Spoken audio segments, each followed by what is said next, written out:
Okay, so we're 16 days away from the NFL draft. First round. Carolina Panthers have the 6th overall pick. They need a quarterback, but none of them are actually worth a top 10 pick. At least that's what the experts say. How serious are the Carolina Panthers really about drafting quarterback at 6? We'll get into it here on this edition of Locked On Panthers. You are Locked On Panthers, your daily Carolina Panthers podcast. Part of the Locked On Podcast Network. Your team every day.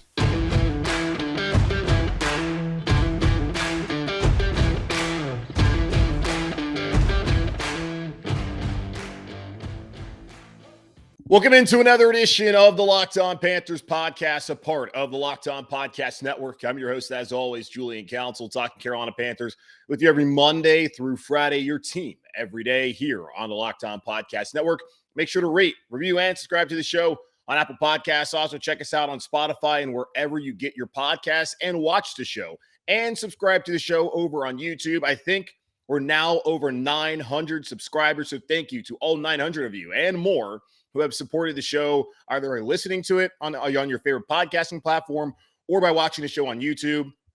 Our next goal is now to get to 1,000 subscribers by time the NFL draft rolls around. So we have 16 days to get that done. So please tell everyone you know who loves Panthers. And if you like what I do, let them know that, hey, this guy, he does his podcast. It's on all your favorite podcasting platforms, and you can watch it on YouTube, and you can go look at his beautiful face. Don't tell them to go check it out and subscribe to the show. Also, follow me on Twitter at Julian Council, where every single Friday I answer your weekly Friday mailbag questions here on the show. To participate, either at me at Julian Council, DM me at Julian Council, or send me in a comment with Friday mailbag in the comment on a Monday, Tuesday, Wednesday, or Thursday episode of the show on Locked On Panthers YouTube page. All right, so 16 days away. NFL draft. Cannot wait to finally cross that finish line. I know that after that, there won't be a ton of stuff to talk about. We'll have rookie minicamp, we'll have OTAs, we'll have mandatory minicamp, and then there'll be that 6-7 week period until we get down to Spartanburg, South Carolina. And maybe this won't be the last year we see them down at Wofford after I gave you an update on Monday of what's going on with the Panthers facility in Rock Hill as construction's been halted, and David Zappe apparently is breaking leases and contracts and all that kind of stuff after Rock Hill's failed to secure the bond. So what's the future of that facility and that project? I have no idea. What's the future of the Carolina Panthers at quarterback? That's something that I want to know, and something that you want to know, and something I really don't have an idea about either. We spent a lot of time talking about the Carolina Panthers quarterback situation and the likelihood that they might take one there at 6. I don't feel like any of the guys, Kenny Pickett, Malik Willis, Desmond Ridder, Matt Corral out of Ole Miss, you name it. I don't feel like any of these guys are really a top 10 pick. Pickett would not have been drafted last year. If he would have been, it would have been a 6th or 7th round pick. Does that now strike you as someone worth a top 10 pick after 1 year of playing really good football? And he was fantastic last year at Pitt when he won the ACC, carved up Clemson and that fantastic defense with plenty of future pros. But really, Kenny Pickett, one good season, now amounts to a top 10 pick. And we've seen it in the past. Mitch Trubisky only started 1 year, got drafted 2nd overall. How's that worked out? Not great. Zach Wilson was a one-hit wonder, started last year for the Jets, 2nd overall, was the worst of the 4 starting quarterbacks in the New York Jets last year. Now, only 1 season, his rookie year. We'll see how things pan out. Well, we've seen plenty of times where guys have 1 great season and then they're not all that great once they get to the NFL. So not really in love with that. Malik Willis, you love his personality, got a ton of upside, athleticism. He looks like the kind of guy that you need nowadays to win the National Football League. Went to Auburn, couldn't beat out Jarrett Stidham, bounced. Whole Bo Nix thing was going on too. Goes to Liberty, plays with Hugh Freeze. Looks pretty good. The one game he played against a team that was any good last season didn't look really great against Ole Miss. The main takeaway was Matt Corral. That guy might be pretty good. All that to say is, if they're going to take someone at 6, I'll take Willis. I just don't necessarily believe that Willis is going to be that dude for the Carolina Panthers. Now, should they wait another year?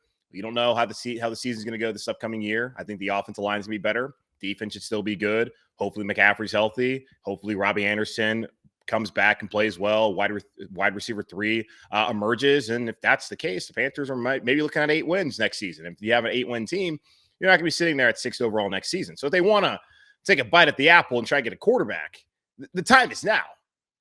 But, man, you really wish that the quarterbacks would have been a lot better. Or last season when you had another opportunity in what was considered then a deep quarterback class, that you would have taken one. Mac Jones, Justin Fields, both were sitting there, and even they could have traded up and done the trade that San Francisco did if they loved Trey Lance or any of the guys that I mentioned before. But they didn't do that. So now here we are having the conversation about the Panthers potentially taking quarterback at 6, even though everyone league-wide, scouts, draft experts, GMs have all pretty much said, ain't none of these guys worth a top 10 pick. But they also understand that in all likelihood, someone's going in the top 10, maybe even multiple guys, because teams need quarterbacks. We've seen how it's become a pass-first league. If you don't have that quarterback, you don't really have a chance at doing anything spectacular in a National Football League. But still, how serious are they actually? If you look at any of these big boards and you think about what the Panthers are probably looking at, they can't think that Kenny Pickett or Malik Willis is the 6th best player in this draft. There's just no way you can convince me of that. And I've said that multiple times now. And I was kind of encouraged to see this from Josh Norris, who works for Underdog Fantasy, used to be with Roto World. I worked for the Rams for a little bit, Elon alum like myself. And he's been on the podcast, was on last season. He does his own mock draft, had the most accurate of all the mock drafts last season. Kudos to Josh. And he's a Charlotte guy as well. In his mock draft that came out last week, he had the Carolina Panthers selecting Evan Neal out of Alabama, 6th overall, the left tackle, and I would absolutely love that move. And he was saying this, that I don't totally buy the Panthers being all in on this quarterback class. I'd phrase it this way. The Panthers want to be floored by a prospect in the 2022 NFL draft. Can one exceed their evaluations of Matt Jones and Justin Fields from last year? The two names they pass on to the top 10. Or have they become so desperate that they are totally altering plans that they acted on in the previous years, instead saying rookie quarterback no matter what? If one does wow them, expect to see another veteran added during draft weekend. Jimmy Garoppolo is still recovering from shoulder surgery. I know it was reported that Baker Mayfield and the Panthers have mutual disinterest. I would not fully rule that out yet. Desperate measures and anyone but Sam Darnold. The best point I think he brings up there is, can any of these quarterbacks exceed the evaluations the team had last year of Mac Jones and Justin Fields? We go back to week 9 of this past season in 2021 prior to playing the Patriots. When asked about Mac Jones, who was a part of the Carolina Panthers Senior Bowl roster down in Mobile in 2021 in January, Matt Rhule talked about how he felt like Mac Jones would be a really good quarterback in a National Football League, which was not the best thing to say, considering that Sam Darnold was playing terribly and would go on to throw 2 interceptions that afternoon, including a pick 6, and getting picked off by Jamie Collins, who was playing right at the line of scrimmage. Not a great day for Sam Darnold, and that would be the last game he played for a little bit. I think we'll actually play the Falcons next week, and then he was injured, would miss out, and didn't come back for the final 2 games of the season. Either way, Darnold was not playing well, and the Panthers clearly made a mistake by not just trading for him, but then exercising his 5th-year option of $18.858 million, which has really hampered the team this offseason as they tried to roster build and identify the next quarterback who can start for the Panthers and hopefully lead them to success in the future. Because that guy is not Sam Darnold, even if he tells Taylor Lewan and Barstool that he believes that he's a good quarterback and that he's proved it, which is absolutely not the case. At least we haven't seen it yet with the Jets or the Carolina Panthers last season. Matt and Justin Fields as well. They passed on him. You can't tell me that Kenny Pickett's better than Mac Jones and Justin Fields.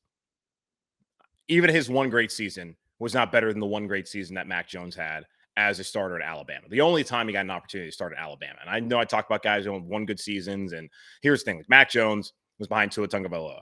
And forget how Tua has played so far in the NFL. He's got a great opportunity this year now that they have Tyreek Hill, plenty of weapons around him. It's do or die here for Tua this upcoming season. He's either that guy or he's not. Tua is fantastic in college. Mac Jones wasn't going to beat that guy out, and he's down at Alabama. And he had plenty of weapons around him, and he came to the NFL last year in a great situation, played really well. Justin Fields, not the greatest of situations that he stepped in Chicago with Matt Nagy, who clearly was not going to be the head coach following this past season. But he was far more talented and is far more talented than Kenny Pickett, and I would even say Malik Willis. Like, when he was coming out of Georgia, in the state of Georgia, with Trevor Lawrence, they were about 20 miles apart. Both of those guys were seen as generational talents. Malik Willis, that was not the case. Kenny Pickett, obviously, that was not the case. He was first committed to Temple. Those guys are not as talented as Justin Fields, and I don't think they're better than Mac Jones. So that's my own evaluation, and I would imagine the evaluation across the NFL would be the same. Last year, the Panthers looked at Sam Darnold, his experience, and thinking put him in a better situation, that he would be better for this team, plus the 8th pick that turned out to be J.C. Horn, than Mac Jones and Justin Fields. They like Darnold more than they like those guys.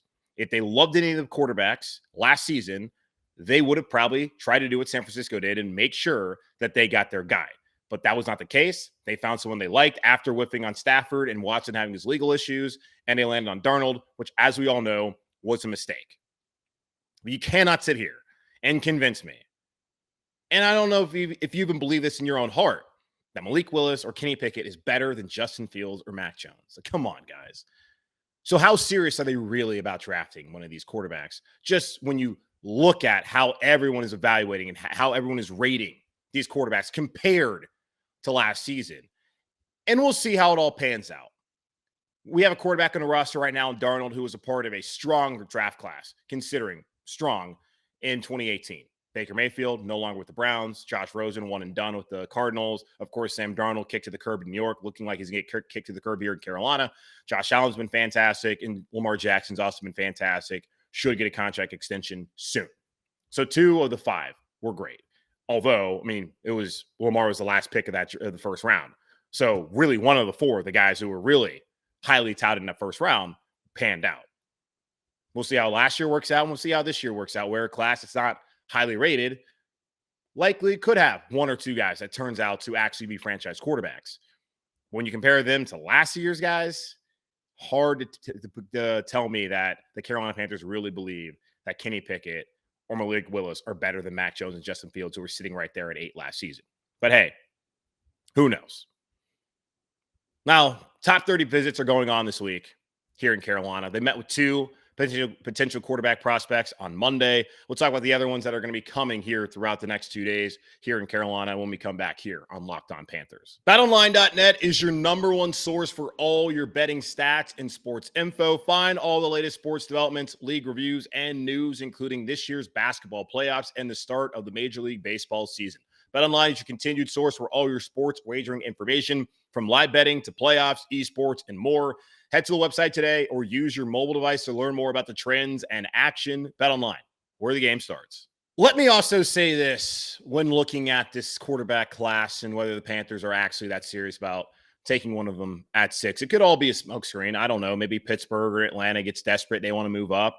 I'm sure the Falcons fell in love with Malik Willis the same way that Pittsburgh has been reportedly interested in him since the the Senior Bowl back in Mobile in January. Maybe that's what's going to happen, that one of those 2 teams wants to jump up and take one of those guys, even though, as I've said and multiple people have said, many of these quarterbacks are really considered to be the top 10 talents in this year's draft class. That does not mean that they're not going to go in the top 10, because quarterback is a position that you want to find and you need to have if you have any chance or want any chance of having success in the NFL, especially when you look at the AFC, like Pittsburgh. Mitch Trubisky, love the guy, Carolina dude. I don't know how that's going to play out. He's a lot better than Darnold, in my opinion. He's done more in this league than Sam Darnold. That should have been someone the Panthers would have wanted to kick the tires on last year if they wanted to go after a former top 3 pick who flamed out in his first starting spot in the NFL, but that's not what they wanted to do. Long-term, what's Mr. Trubisky going to be in this league? I'm not quite sure. Will he get an opportunity to truly be the guy in Pittsburgh? We'll see.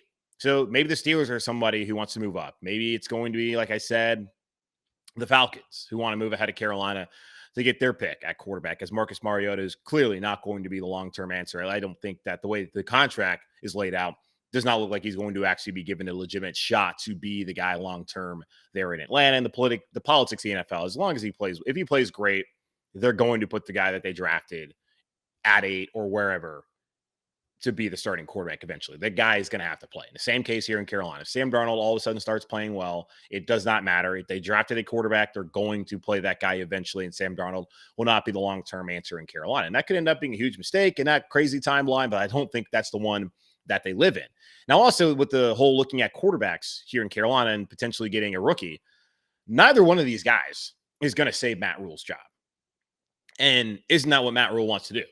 I've said this before, that the Panthers will find out very shortly here in 16 days who really has control of the roster. If it's Scott Fitterer, it might be a quarterback because he needs to find somebody at that position if he wants to be here long-term in Carolina. And same thing for Matt Rhule. If Matt Rhule gets his way, he might have Kenny Pickett. I don't know if that's what Matt Rhule wants to do. I have no idea what's going through his head. I know one thing. If he doesn't win this year, he's on his way out the door. Now, Albert Breer of the Monday Morning Quarterback on Sports Illustrated, he wrote on Monday morning talking about how, according to some of the sources that he has, David Tepper is not going to allow Matt Rhule to basically mortgage the team's future to try and save his job. So if there's a quarterback out there that they like, and the reports are he likes Kenny Pickett, surprise, surprise, surprise, the guy who's from Pittsburgh wants the guy who played at Pittsburgh, his alma mater. Who could have seen that coming? That they will get that quarterback and they won't be concerned about whether Matt Rhule stays or goes. Now, that's the weird thing, because if you're not concerned about Matt Rhule, if you don't want Matt Rhule to basically do anything that's going to try and save his job, then why is Matt Rhule still here in Carolina in the first place? So going back to just, are they actually that interested in a quarterback? Well, getting a rookie is not going to save Matt Rhule's job. So for Matt Rhule, as much as you might like Kenny Pickett and he's going to sell the right things about him if he comes in here, and if he starts day one, that would be great. But rookie quarterbacks traditionally struggle. There's very few Patrick Mahomes who won the MVP his rookie season. There's very few guys like Russell Wilson who come out hitting the ground running. Justin Herbert's. We've seen it. Deshaun Watson. We've seen guys recently, but those guys are studs from day one in college. That's not the case for Kenny Pickett, who struggled until his final year at the helm at quarterback up there in Pittsburgh.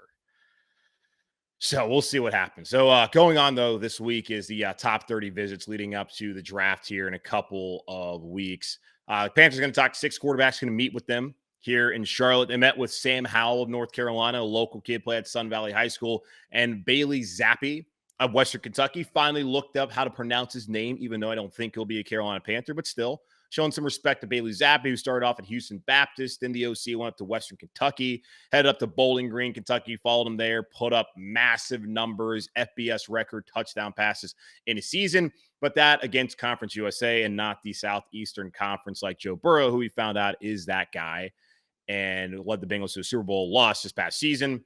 Don't think Bailey Zappe is on the same level, but him and Sam Howell both spoke to the team on Monday. I think set to meet with the team on Tuesday is Cincinnati's Desmond Ridder and Liberty's Malik Willis. And then the Carolina Panthers will meet with Kenny Pickett from Pittsburgh and Matt Corral from Ole Miss. All scheduled to come Monday through Wednesday. So 2 of them yesterday and then 2 today. And I believe 2 on Wednesday afternoon. Going to talk to Matt Rhule, General Manager Scott Fitter, and the rest of the Carolina Brain Trust here in Charlotte. And you got to see. It goes back to what Josh Norris was saying, what a lot of people were saying. You've got to find, if someone wows them, they'll use that pick. And I've said that. If they fall in love with somebody, I think they'll take a quarterback there at 6. Now, the smartest thing, like we talked about on Monday, might be trading back, considering the terrible decision to give that second-round pick for Sam Darnold when no one else was trying to trade for him, and then the same thing to get reactionary in a trade for C.J. Henderson, who hasn't shown much for you to believe that he was worth that third-round pick. After one season after being drafted first in the top 10 of the draft, he's now a 3rd-round pick, and then for a tight end and Dan Arnold, like his value dropped down a lot there in Jacksonville after just one season, and we'll see how that pans out. But either one of those were not great decisions for the Carolina Panthers thus far. Sam Darnold, definitely not a great decision, and C.J. Henderson, I'll let that one play out longer, but does not feel like the best decision so far. And that's what leads you to the position where we're having a conversation about trading back, because you don't have a day 2 pick, and the Carolina Panthers absolutely could use one to try and continue to build the overall roster, as we are still sitting here in a rebuild heading into year 3 of Matt Rhule, which is not where the Carolina Panthers should be at this point in time. I don't think this is where anyone expected them to be at this point in time. But the failure to identify a quarterback has obviously been the main issue, and that ignoring the offensive line, which they finally have decided to actually do something about by getting Austin Corbett and Bradley Bozeman via free agency a couple weeks ago. So we'll see how it all plays out with quarterback, and they've got to find one. And it might be at 6, it might be trading back, but those are the 6 guys they're going to look at. And the top 3, as I mentioned before, Kenny Pickett, Matt Corral, Malik Willis, and I think that Willis is on the top of that board. And if he's there at 6 and he says enough for them to fall in love with him, they look at the tape, and they were there and talked to him at his pro day a couple weeks ago, and you saw the pro day, I saw the pro day. He's the most impressive of all the guys that we've seen so far throughout those pro days. That would make sense. It's the smartest path forward for them. If they want to get a quarterback after chasing after guys you don't want to come here, and those proven commodities, it's going to be the drafting one or getting lucky and Sam Darnold turns out to be the guy. But we pretty much know at this point in time, they're pretty over Sam Darnold. Now there are other options out there. Albert Breer was writing about it on Monday Morning Quarterback, was also on the Rich Eisen show on Monday. Check that out. Had a quick update on Baker Mayfield and Jimmy Garoppolo and what potentially could happen with their futures, and might they be here in Carolina, obviously dependent upon what happens here in 16 days at the NFL Draft in Las Vegas. We'll get into that here in just a moment on Locked On Panthers. This episode of Locked On Panthers is brought to you by Rock Auto. With the ever-increasing numbers and makes and models, it's now impossible for your local chain auto parts store to stock all the parts you need. Why endure often pointless or seemingly intimidating questioning and wait while the person behind the counter orders the parts on their computer, choosing the only brand their warehouse happens to carry? Your computers have access to rockauto.com at home and in your pocket. Save time and money when using Rock Auto. Rock Auto is a family business serving do-it-yourselfers for over 20 years. Rock Auto prices are reliably low for every customer. They have everything you can need, from brake parts, tail lamps, motor oil, and even new carpet. Go explore their easy-to-use website today to find the solution to your auto parts needs. Go to rockauto.com right now and see all the parts available for your car or truck. Right, Locked On in their How Did You Hear About Us box to know we sent you. Amazing selection, reliably low prices, all the parts your car will ever need. rockauto.com. A few weeks ago, a lot of y'all were asking me, what about Baker Mayfield? What about Baker Mayfield? Carolina Panthers got to go after Baker? Okay, well, we found out that Baker Mayfield was not interested in Carolina, and Carolina was not interested in Baker Mayfield. Now that Baker Mayfield watched the Cleveland Browns sign yet another quarterback, is he a little bit more interested in trying to find a new home before the draft? Reporting coming from Albert Breer is that Baker Mayfield is likely going to find a new home prior to the NFL draft here in 16 days down in Las Vegas. Could that new home be Carolina? Well, he was on the Rich Eisen show on Monday afternoon, and he said that there still remains disinterest on the Carolina Panthers half of the side of things, and they are not interested in Baker Mayfield at the time. And the big issue for the Browns and for Baker Mayfield mainly is just the salary, $18.858 million, which, if that sounds familiar, it is familiar because that's what Sam Darnold's making as the Browns last year in May. Exercised fifth-year option on Baker Mayfield and gave up on him after a season when they could find a way, after his fourth season, when they were able to get into the Deshaun Watson sweepstakes and offered him $230 million fully guaranteed. And the Panthers also, they owe Sam Darnold the same amount of money as they exercised his fifth-year option after deciding to not take Justin Fields or Mac Jones there with the 8th pick and letting their fan base know 5 weeks prior to the draft that Sam Darnold was their guy when they traded for him on what will always be a day that lives in infamy here in Carolina, April 5th, 2021. So for Cleveland and for Mayfield, he wants to get out of there. They could do a contract buyout, but really they want to find a team that's willing to take on or send assets to them and then take on a part of his salary. Now, teams would be willing to take on his salary. They don't want to take all nearly $19 million of it. Like last year with Teddy Bridgewater when the Panthers sent him over to Denver in exchange for a 6th-round pick, they had to pay the majority of his salary last season. That's going to be the case for Cleveland, having to pay the majority of Baker Mayfield's salary if they're able to part ways with him via trade. And if the price comes down in terms of the salary, and just knowing the Browns have backed themselves in a corner, having 4 quarterbacks on the roster, and one of them being Mayfield, who's obviously on the outs, Carolina or someone else might be able to get him for what? 6th-round pick, 7th-round pick? That's nothing at all. Cleveland won't like it. But what choice do they have? Because if Baker starts acting a fool and shows up to the offseason programs, which I don't think he's going to do, but still, acting a fool is absolutely within the realm of possibilities for Baker Mayfield and the Cleveland Browns. If that happens, you don't need that kind of energy in your locker room, especially when you're going to have Deshaun Watson still dealing with those 22 civil cases. Already bad kind of karma there with a lot of the fan base up there in Cleveland, but not our problem, not our clowns, not our circus. As far as Baker, though, they don't want to keep around a disgruntled employee because that typically never really works out for anybody, whether it's the NFL, whether it's Kinko's, if those things still exist, or any business out there in the world. You don't want people that are upset coming into work every day, just stinking up the joint. And that would be the situation with Baker Mayfield. So if his number if the salary comes down, Panthers only got to pay like 4 or 5 million. They have the highest salary cap right now, $30 million. Now they can't use all of that on players because they have to pay the draft picks and want to do some in-season moves. So really about $11 million. But they can get 4 or 5. All they got to do is pay for Baker's, and Cleveland has to pay for the rest. Yeah, that would be great to do it. But we'll see how it plays out because they're still currently not interested. But mainly that's just dependent upon how much Cleveland wants to pay of that salary if they're able to offload him. Now, Jimmy Garoppolo, who Albert Breer also gave an update on, he thinks the only reason that Garoppolo is not on a roster right now is because he's shoulder injury. And I agree. Based off Jimmy G, 2 of the last 3 seasons, going to the Super Bowl and then going to the NFC title game this past January, he should have been on a roster. He's done more in this league than Mitch Trubisky. He's done more in this league than Marcus Mariota. He's done more than a lot of those guys out there. And you would have thought he would have got an opportunity. But because of the injury, he's still on the shelf. And the problem mainly here in Carolina, where Breer, according to sources, there's people within the building here in Carolina who like him. Now, we've seen other reports that have said that the Panthers don't really view Garoppolo as much of an upgrade. They see him a lot like Sam Darnold. Now he has a $25 million cap hit. Do you really want to take that on for a player who essentially is only going to be here for one season, only signed for a year? Do you want to give him an extension if that's something so you can push somebody down the road, if that makes the most sense for the organization? I guess that's probably what they would do if push came to shove and they were going to bring in Garoppolo, who I think they can have success with. I don't think they're going to have the ultimate success that they want here, which kind of makes the whole exercise pretty worthless. But not really, because if he's good enough for a couple seasons, you can do the same thing San Francisco did. And when the time comes, trade up, go get your quarterback, and then tell Jimmy G that, hey, appreciate your services. You're a great bridge quarterback. Now we're moving on to someone who we think can elevate us to the next level and actually hoist a Lombardi trophy. That could be the case. But the main issue with Garoppolo is he's not going to be available. Brand new offense coming in here with Ben McAdoo. Got OTAs going on. They have the offseason program, I believe, starts next Monday on the 18th.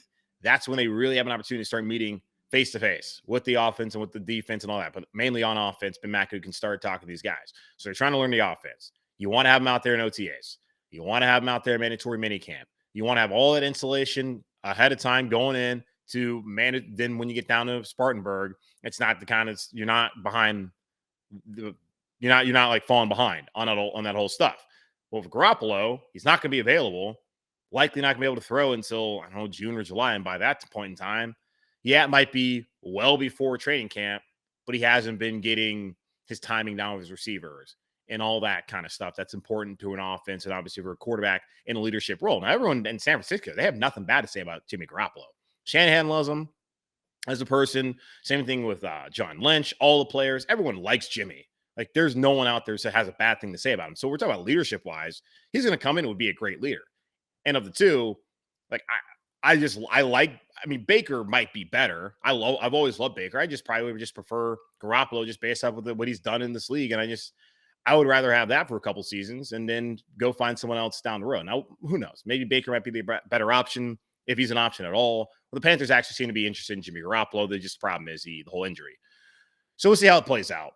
And it's going to come down to what happens here in 16 days. As the countdown continues here on Locked On Panthers and across the NFL, the NFL draft will, I'm sure, continue to get more insight as the top 30 meetings, like I talked about a couple minutes ago, are going to be going on here in Carolina as they're talking to 6 quarterbacks. And we'll know. Maybe next week we'll get some more inside reporting from guys like Peter King or Albert Breer or the rest of the folks out there in the NFL world who would know on where Carolina's leaning.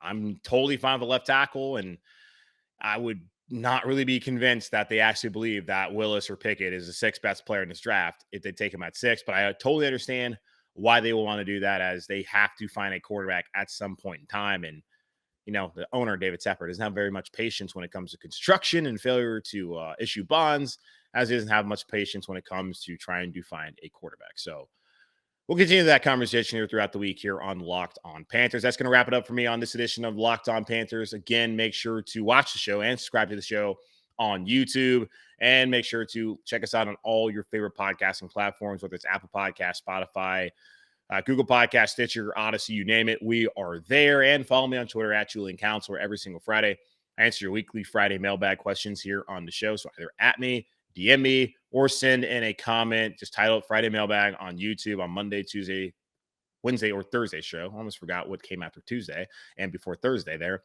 But send in a comment on one of those shows from this week currently, and I'll answer your question on Friday. In the meantime, stay safe, keep pounding, and I will talk to you guys on Wednesday.